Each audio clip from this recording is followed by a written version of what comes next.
ready to chat, but I'm going to go to Till first. And to kick off, because this isn't a panel about internet fragmentation, they gave me, oh great, I can see you now. Thank you so much. They gave me the exciting topic that I'm sure everyone cannot wait for us to talk about. But I promise this really is at the heart of democracy and having, globally shared values and what things are going to look like in the future. So Till, to go to you first. Is there a universal internet? So basically, I want you to answer that and explain on a really basic level what we're talking about today. Cool, yeah, happy to take that. Just a bit of background, I'm Till, head of policy for ISPA. ISPA is the trade association for internet service providers in the UK. There's mainly companies that provide you, me, businesses up and down the country with access to the internet. Most of our members are really UK focused.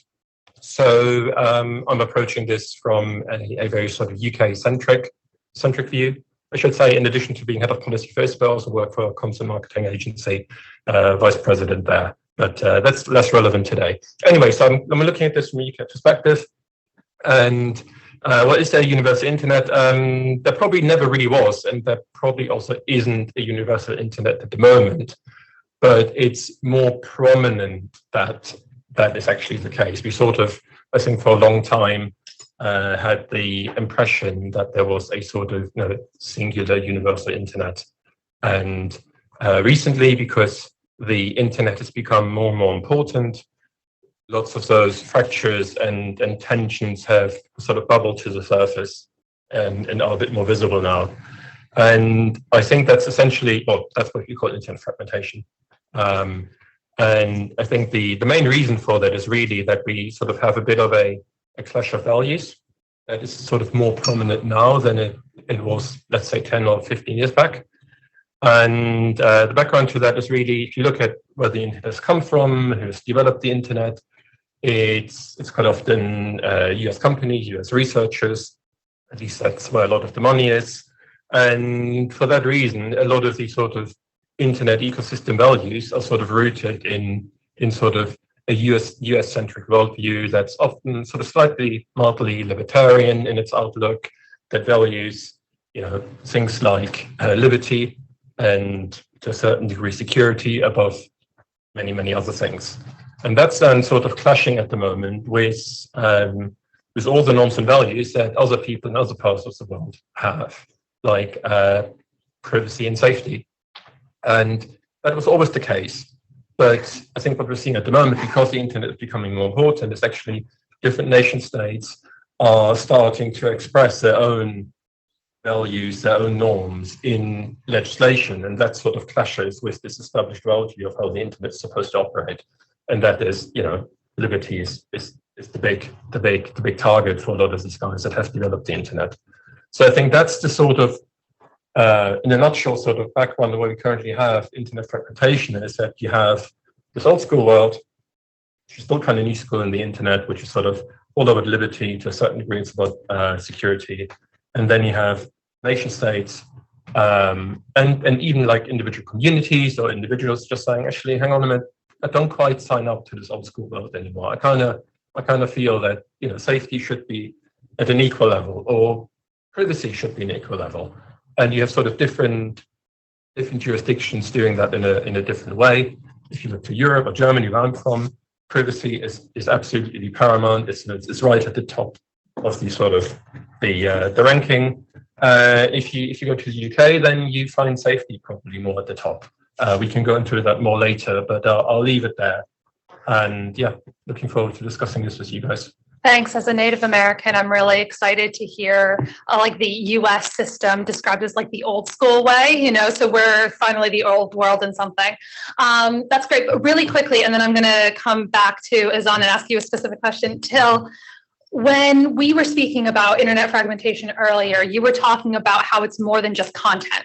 Because I think when people are thinking about there being different internets, the obvious thing that comes to mind is that you can literally see different content depending where in the world that you're based. So I think we get that there's that, but you're saying there's also two other ways that the internet differs. Can you really quickly tell us what those are? I think that might be more for Izaan. He has more research on this, but Anyway, I think it's not just content. It's also I'll take a different approach to this, which might still be interesting. It's the way we regulate industry that differs that differs from the UK to Central Europe, and that differs from those two again to the US. There's a different way in terms of, well, should we make? Well, basic question is, who's responsible for what happens online? Is it users? Is it every single individual user, or do you, like we do in the UK, actually say, well, it's kind of also companies' responsibility to keep people online? And I think then Izaan can I think talk more about this. You then also look at access, and you look at I think there's something else. I've forgotten it now, but Izaan, that's how. Izaan, I should have brought you in there. So please do respond to that question. Could you repeat that just very quickly? Because I think there's many different ways we can look at internet fragmentation. I wanted to make a very specific point on something that Philip mentioned, which is that the internet is a network of networks, but there has always been not necessarily reality that it would continue to remain interoperable, and there would be this ability for computers to speak with each other and to transmit. So sure, we can expect there to be fragmentation, because the internet is largely a reflection of the world that we live in, and the world that we live in is very, very fragmented, and there's different values. But on purely technical level. I'm sorry. Can you hear me? You're breaking. You're coming in and out a bit. There's a suggestion we turn our microphones off in the room when he's speaking. Keep going. Try it again. Sure. Can you hear me now? Yeah. Keep going. Perfect. Yeah, so that's essentially the point that I wanted to make, but I'll let you sort of clarify the question a little bit, so I can dive a bit deeper into specifics. Thanks. So I was talking about how a lot of people can think about how content can be different depending on where in the world you're located. I think lots of people are really familiar with that. If they don't understand that in China, let's say, you're getting served different content than you would be in the States, but a lot of people understand VPNs and how they can watch their favorite shows for free, right? So I think that one's a bit more accessible. But I know you were also talking about how the internet is fragmented in 3 ways, and content was just one of them. So I'm really interested in a brief explanation of that, so that everyone can have a shared understanding. And then also let us know, why is this a problem? Why is internet fragmentation a potential problem? Sure. So the work that I'm involved with, so there's the Policy Network on Internet Fragmentation, which is one of the intersessional activities of the UN IGF. They developed a framework of trying to understand and conceptualize internet fragmentation. And the way that they did that was to look at it from basically 3 different angles. So we have fragmentation of the infrastructural layer or the technical layer. You have fragmentation of the user experience layer, which is something that you've alluded to based on the content that you view, based on where you are. And then there's also fragmentation of the governance layer. So looking at the difference between how the IETF regulates standards versus how different nations may have their own rules for internet-specific, policies, so things like data protection or intellectual property, and so on. So that's the way that the PNIF has conceptualized this issue of fragmentation. And in many respects, it's unavoidable that we will have fragmentation, because, as mentioned earlier, we live in a society where we have pluralistic value sets. But when it comes to the benefits that we derive from the internet, in terms of being able to communicate very freely and openly, in terms of being able to access information and so on, all of this is facilitated by the sort of idea that we have a one world, one internet system. And a lot of that is underpinned by this interoperability that we have at the technical level. So if we were to get fragmentation at a technical level, that would allow for basically having gateways between different nations. And it would be largely similar, I guess, to the way that telephony is regulated by the ITU, and that's something that would be very detrimental to our ability right now to be able to access information, in theory at the very least, very, very freely and very openly. So that's the risk that comes with having fragmentation on a purely technical level. Now, this doesn't necessarily mean that even if we have this interoperable baseline, we'd have similar experiences on the internet. That's definitely not the case, but a lot of them are to do with things that sit at the topmost layer of the stack. And a lot of these sources of fragmentation can be fairly legitimate. For example, you have intellectual property-based fragmentation, where a piece of content might be available in one jurisdiction because you have, the licenses to sell that, but in another jurisdiction you might not. It could be because of, as I mentioned, different values. So issues like pornography that was mentioned earlier may be accessible in one place but not another.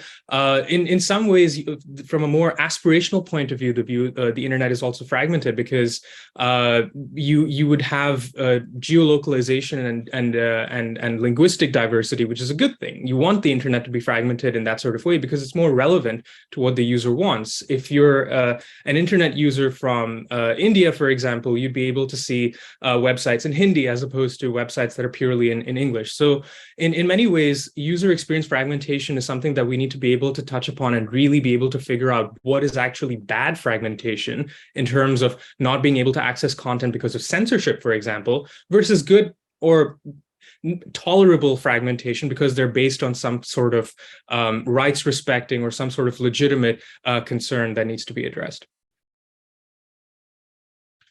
Thanks so much. So if censorship, obviously, and then also I can understand how on the technical level, but also the governance level, when we're talking about regulation, we know that there are very different approaches emerging about all different types of technology, from online safety to AI.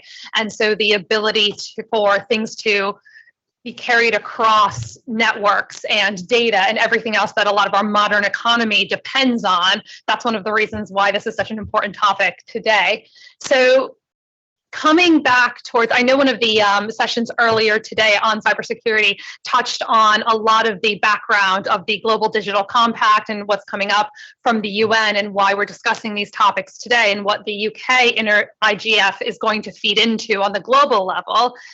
And so I think taking what you've both said and thinking through values, because that's a big thing that you've both mentioned, because this is the UK's version of IGF, and we're trying to establish our values here. If we're going to take this to, the global international forum, and it's all has to be about compromise. So where are our red lines? I'm interested in hearing from both of you. If we are putting forward a point of view from like the UK version of IGF that we're discussing today to go up into the global version with internet fragmentation, and we have to compromise with different values from different nation states, as Till was saying, where should we draw the line? What sort of internet fragmentation is acceptable, is not acceptable?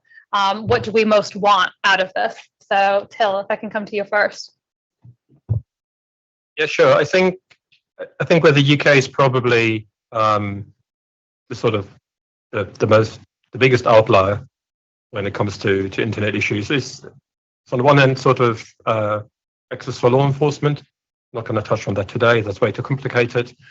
And also, in order to know that, you need a lot of security clearance, which I don't have. So it's access to law enforcement is one thing where we're quite different in terms of what the nation state can do, what internet actors can do in the UK. And the other one, as I mentioned, I think is online safety, where we had a lot about online safety earlier in the session, but even before the online safety bill, I think the UK was a bit of an outlier when it comes to how we have approached online safety in the UK. That's around, Mike can talk more about this from the IWF, how we approach child sexual abuse online, which is largely blocked in the UK. Other countries don't block that kind of stuff. They always talk about removal at source. Blocking is not something that they would ever contemplate.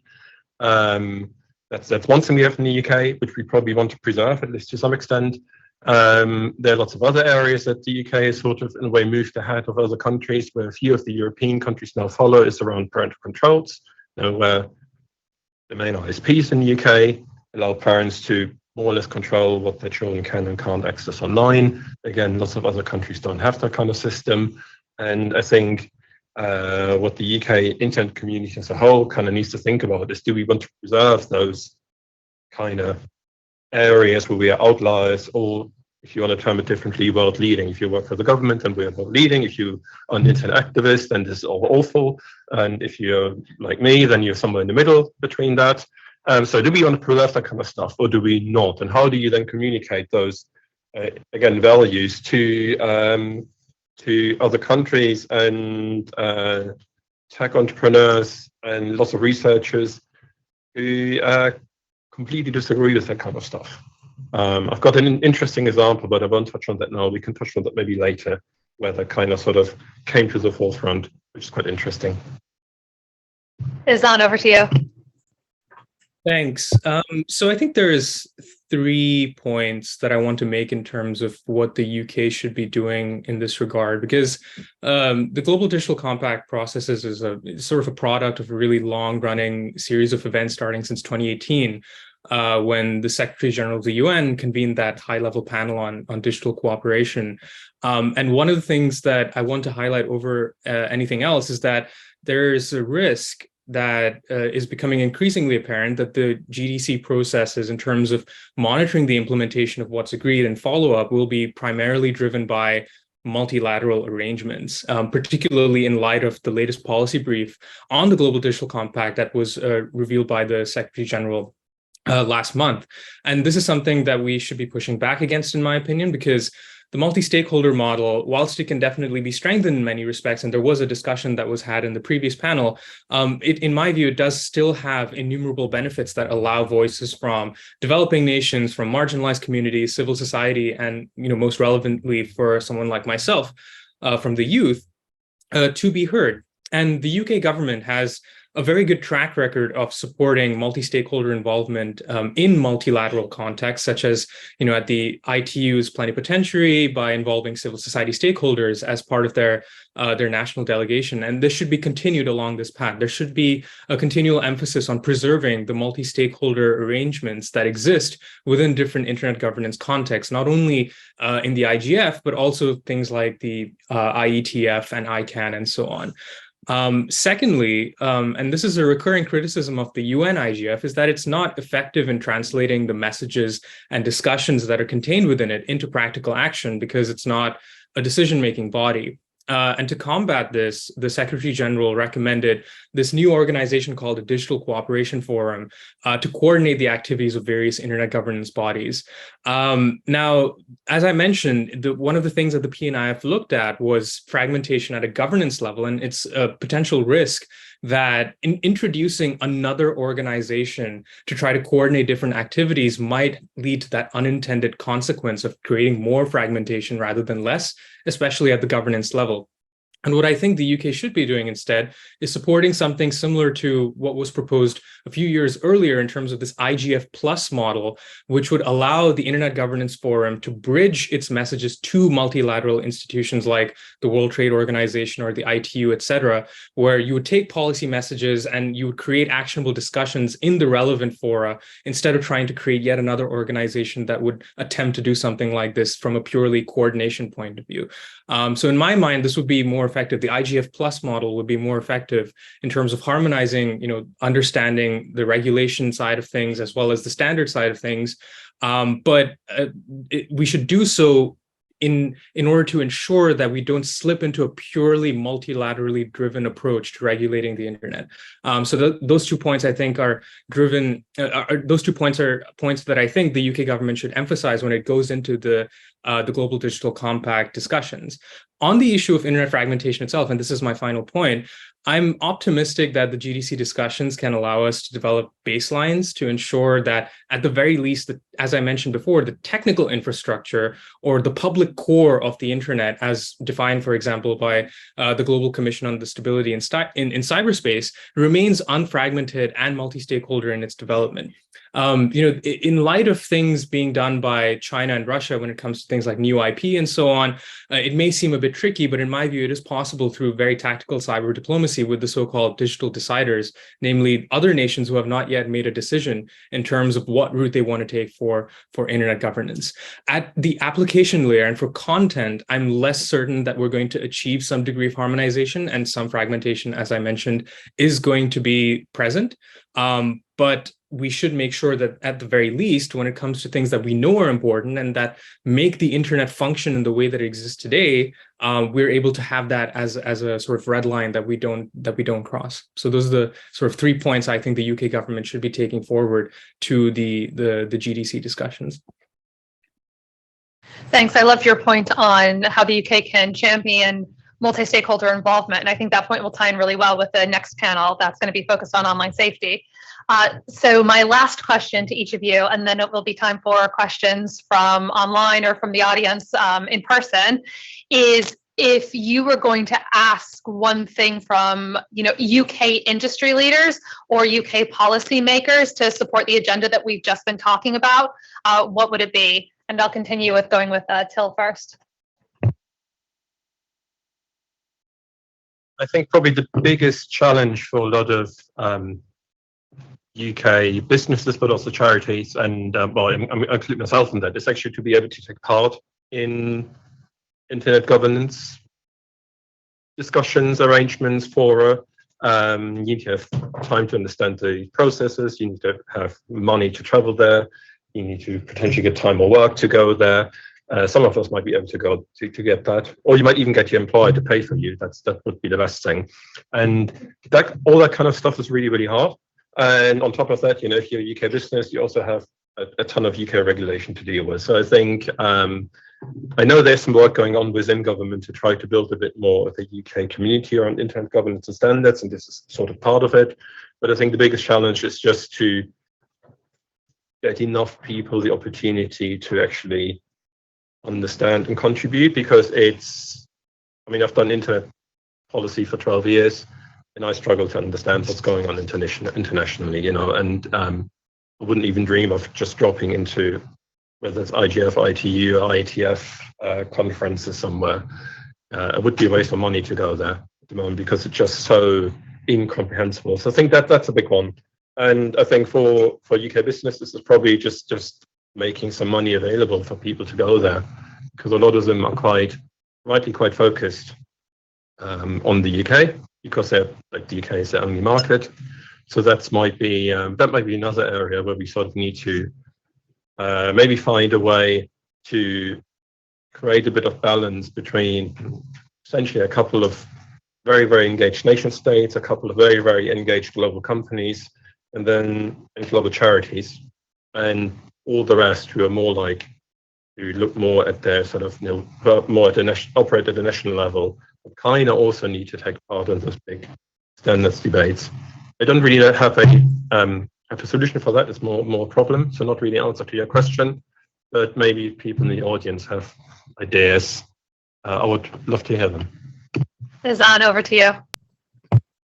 I think I largely agree with what Till was saying, and I think capacity building is one of the biggest things that both industry leaders as well as the UK government can do to make sure that we don't go down that route of having fragmentation, because a lot of times what we consider to be fragmentary in nature are things that are unintended consequences of certain pieces of regulation or certain business practices. For example, having walled gardens is also another form of fragmentation by having vendor lock-in into systems, and we want to be able to encourage interoperability across all different sorts of systems, because there are definitely competitive benefits to that as well as economic benefits to it as well. And I think getting industry leaders together to build capacity to train individuals on internet governance issues that may be relevant to them or very specific to them is definitely a very positive step forward. And likewise for the government to get involved and have these sorts of initiatives, not only within the UK, but also internationally as well. And a good example of something like this is the Declaration for the Future of the Internet, which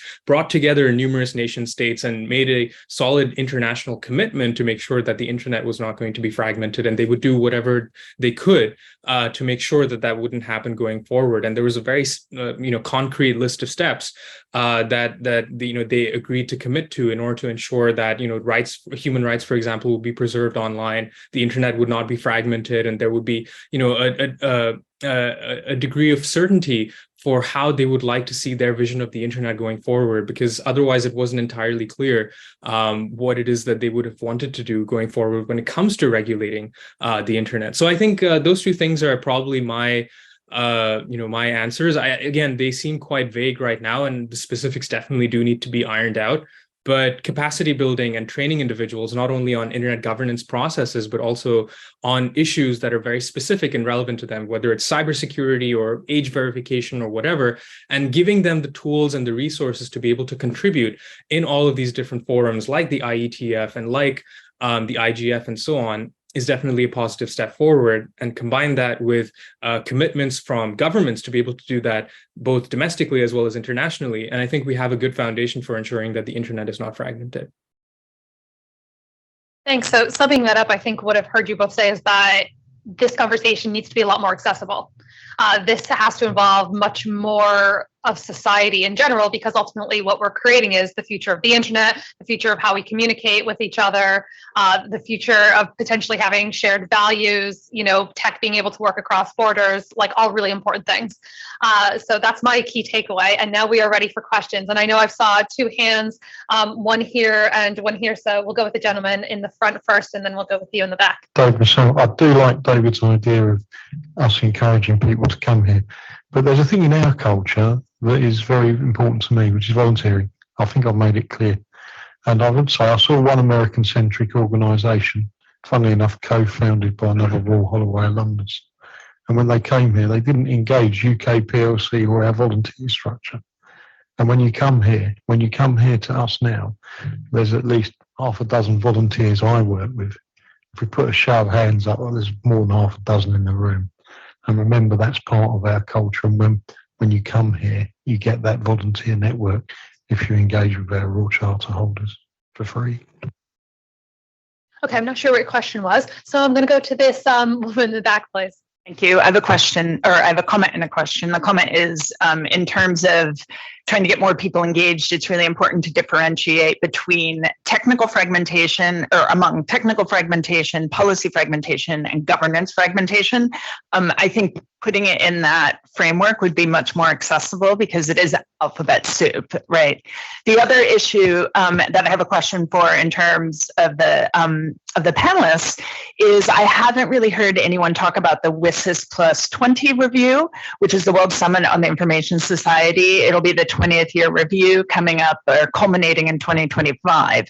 That's where everything is on the table. Global Digital Compact, the Internet Governance Forum, Internet Policy Making, multi-stakeholder model of Internet governance, the role of governments in the Internet, et cetera.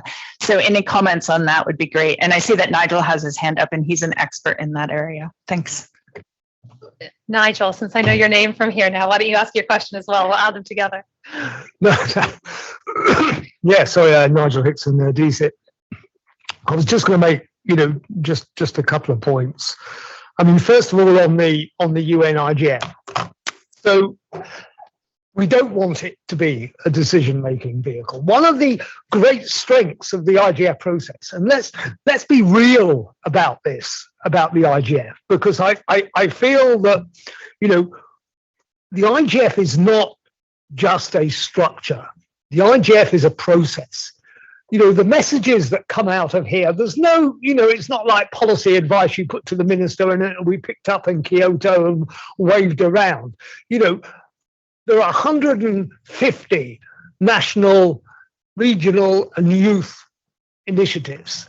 They all participate. Last week we had Morocco, we had Ghana, we had France. This week we have the UK, we have, there's 2 or 3 others. There's national, regional and youth initiatives all the time. They're all going to feed in to the UN IGF. So it's not an automatic process. Different countries, different regions will have different priorities. We could be discussing apples and perhaps apples is not on the agenda of Kyoto. It doesn't matter. What matters is that the stakeholders in the UK come together because they want to discuss apples. That's the first point. The second point, yes, and it's good to see you again, Izaan. He's brilliant. I mean, I wish that at his age I'd understood things so well, and I might not be here where I am today. But the point he makes is so important. We have the Global Digital Compact. It's a UN initiative. We have to work with it. We have to input it to it. Yes, we have concerns about the Digital Cooperation Forum, a digital cooperation forum where the agenda is made up of stakeholders, and then the discussions are carried out by member states. Is just not acceptable. In the same way, it's not acceptable that the ITU has a council working group on internet public policy, and stakeholders can go along and propose public consultations on various internet issues, but when the actual group meets, they meet as member states. These things are no longer acceptable. We haven't come, this far from 2003 and 2005 to revert on multi-stakeholderism. So those are the first couple of points. And the third point, just taking up the WSIS plus 20 thing that Dominique mentioned. Yes, so we have a whole host of issues in front of us that are going to define the future of the internet. Perhaps it won't be the UN that define the future of the internet. Perhaps it will be business. Perhaps it will be some other forces that we have to contend with, and we were discussing earlier in terms of AI. But in terms of what we can do as governments, we can work with other stakeholders nationally, which we do in our various consultation groups. We can work regionally, we can work nationally to ensure that during the process of the review of the WSIS, which set out, if you like, the whole concept of multi-stakeholderism in the Tunis agenda back in 2005, that we maintain what we have today. Thank you. Thanks. Izaan, do you have anything that you want to comment on any of that? There's a lot to unpack. I think I'll take all three of them, I guess, in turn very, very briefly. So number one, on the volunteering being sort of part of the ethos of internet governance, I agree that that's a very, very big part of the culture. I myself, for example, as part of the Internet Society, I'm a volunteer. I'm not really employed by the Internet Society, and it's very different to my day job. But sure, volunteering is great, but we need to also be able to expand the scope of internet governance involvement for those individuals who may not necessarily have the time or the resources or the understanding to be able to do so from purely a volunteering point of view. And I think a really good example of expanding that from civil society is the Article 19 Internet of Rights Fellowship, which sponsors individuals to be able to take part in those technical sort of standards discussions at IEEE or ICANN or the IETF. And if we were to take that as sort of a model and implement that from government's point of view or from the private sector point of view, to have these sort of bespoke programs to get people involved in internet governance, I think that would definitely be another sort of way to supplement the current ethos of volunteering that exists, because you'll be bringing in a whole cohort of individuals who may not otherwise have had the time to get involved. But definitely volunteering is very, very important. And nothing can really act as a substitute or replacement for that. That's the first one. On the second, I guess I'll take the WSIS plus 20 and Nigel's comments together. Yes, everything in terms of internet governance from the UN IGF point of view is hanging by a thread, because we still don't have that renewed mandate, and WSIS plus 20 will be a very, very critical juncture in the internet governance sort of future, because it's coming at a time when you have not only discussions when it comes to the IGF renewal, but also discussions when it comes to the Global Digital Compact and the Digital Cooperation Forum and so on. And I think it's very, very crucial for us as a national IGF, and then in conjunction with things like Eurodig, which is the regional IGF, and so on, to really, really place an emphasis on multi-stakeholderism and why it's important, because it allows individuals from a variety of different perspectives to come together. And we need to be able to reiterate that at all of these different forums and make a resounding message to say that this system is working, it can be improved, but to ditch the system completely or to try to water down the system in order to make it so that internet-related policy discussions are happening at a nation-state level is something that's not really acceptable to us, as Nigel mentioned. And I feel very, very strongly about that as well, because sure, right now, for example, you may have at the IETF individuals that overwhelmingly represent a particular private sector stakeholder group, or at the IGF, for example, you may have overwhelming civil society representation, but not enough nation-state representation, and so on. But there's different ways that we can enhance participation and cooperation without having to ditch everything that we've worked on so far and move purely towards a multilateral system, which is something that only really benefits nation states that have a vested interest in controlling the internet as opposed to letting it flourish. And as I mentioned, the states that we see that are trying to bring policy and standards discussions to multilateral fora are countries like China and Russia, which are trying to introduce things like new IP, which would make surveillance much easier, and the ability to route packets and so on purely discretionary on their own sort of remits and standards, as opposed to having this purely neutral conduit of networks and so on that allows information to travel more freely, which is what we have right now. So I think that covers off everything, but if there's anything that I missed, I'm very happy to have discussion separately on that as well. Yeah, really good, thanks. I'll take another few questions in case we have any. Go ahead. Thank you. I had the privilege of going to Eurodig a few weeks ago, and I think we spent roughly half a day on internet fragmentation. To simplify but hopefully not misrepresent things, it felt to me like the position of some of the ISOC team that were there, mainly from the Secretariat, was much less nuanced than I've heard today. In terms of almost, we must avoid fragmentation at all costs, ignoring the historical sort of evolution of the internet, the fact it was a network of networks, not a homogeneous network, etc. So not a question, more a comment. I think it's really pleasing to hear a more nuanced discussion, because I think if we accept the avoidance of fragmentation at all costs, then we do have the imposition of the lowest common denominator when it gets to things like governance, regulation, etc. And frankly, I would personally not want to have the sort of US lack of federal privacy, or the imposition of Section 230 and the inability to control misinformation, etc. So I just welcome the comments from Izaan and that much more nuanced approach to it. And I think we need to try and get that communicated into the Secretariat and the Internet Society, because they're taking a far too simplistic view, in my opinion. Thank you. Sorry, very quickly, then, just comment on that, Kate. Yeah, go ahead. Yeah, and I mean, thanks, Andrew, for the comment. I mean, I don't claim to represent the Internet Society. I'm just a youth ambassador, and I'm sure I did see your questions and your participation in Eurodig as well.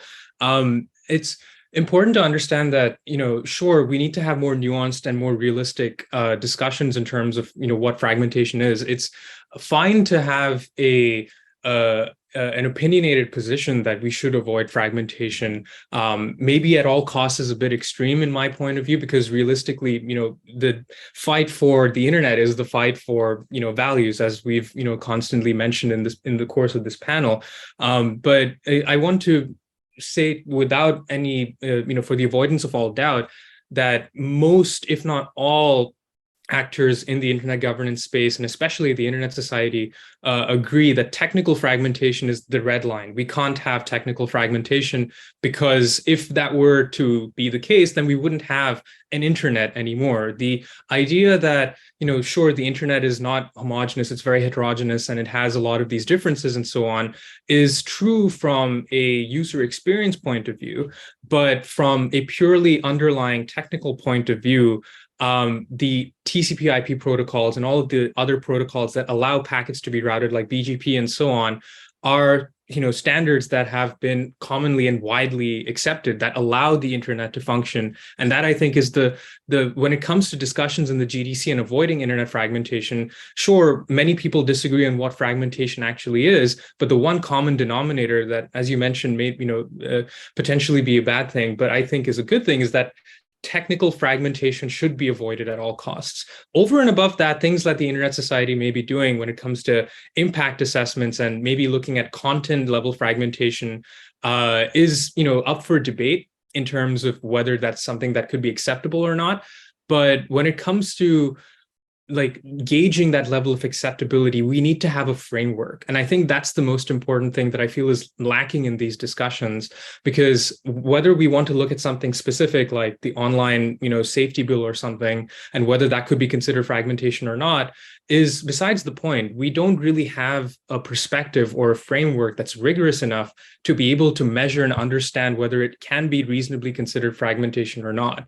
And I think the UNESCO Rome Principles offers a very good starting point, right? If something is rights respecting, open, accessible, and multi-stakeholder driven, then whether that potentially leads to something that may be considered fragmentary or not is besides the point, because as long as it meets the universality indicators, then it should be fine. And that allows us to have this degree of plurality when it comes to internet governance, because as Nigel mentioned, we may be interested in apples and people in other parts of the world may be interested in oranges and so on. But if we have a common language and a common framework to be able to understand fragmentation, I think that would be getting us way, way further in the discussion than having, as you may be, rightfully observing, very, very sort of maybe potentially politicized or very emphatic discussions that may not, necessarily, where substance may still be wanting, in my point of view. But yes, I thank you for the comment on that.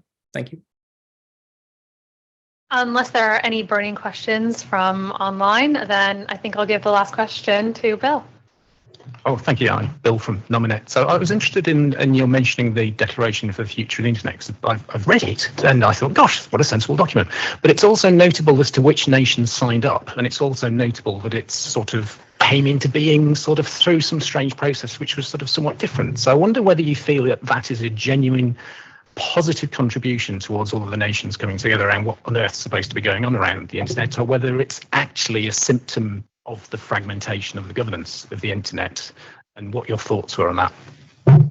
I know we didn't come to you yet, so that or any final points you want to make? No, I guess my point around all of this, I admire the sort of the enthusiasm in the room, and Nigel's the best example for that, the absolute passion for the IGF processes. But I guess I mentioned this early on, I'm an industry lobbyist, mainly UK businesses, so I'm approaching this completely from the other point of view, and that is, this is all quite sort of theoretical, it's all quite worthy, it's all quite grand, it's all really, really important, and it's and we need to spend time on that, but it's sort of at a sort of like individual citizen level or just a business level, you sort of like realities keep crashing against this sort of these lofty ideals of internet governance and multi-stakeholder frameworks. And so yes, we need to do the research and we need to find frameworks, but then in the UK we will have the online safety bill, and that clashes with some of the ideas and some of the standards that have been developed elsewhere. How do we solve that? That will be that's for me is the sort of more interesting way, and I think it will be important to underline to sort of build a bridge between these really, really important governance and to some degree theoretical debates, and actually what happens to people online or on the ground in the UK, in Germany, in the States. How do they experience the internet? So I think it's important to not sort of lose track of that.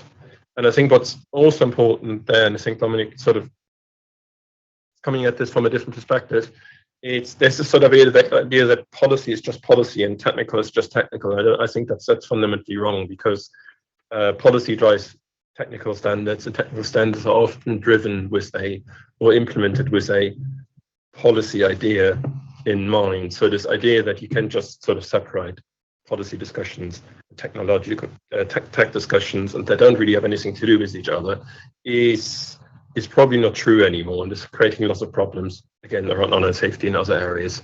So I guess just to sort of sum that up.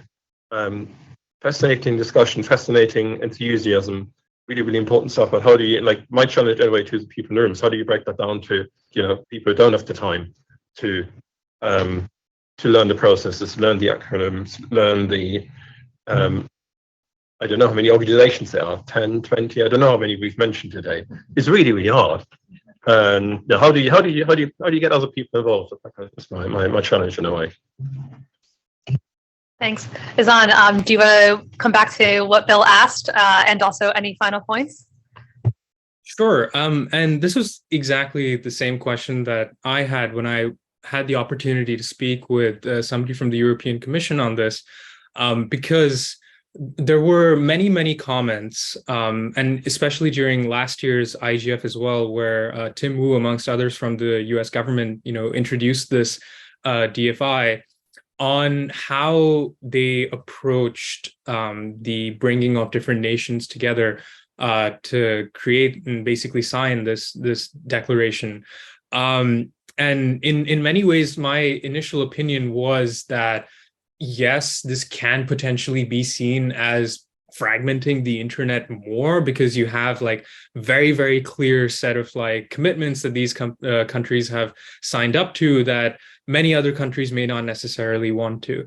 And I think that, as I mentioned when I made my first couple of points, cyber diplomacy is going to be of very increasing importance in the next couple of years, because even though there are many countries that are ostensibly not signatories to the document and that were not included in the initial sort of like discussions, there are many nations that are considered digital deciders and are yet to make a stand on whether they want to adopt an authoritarian approach to regulating the internet or a more sort of rights respecting approach as contained in the DFI.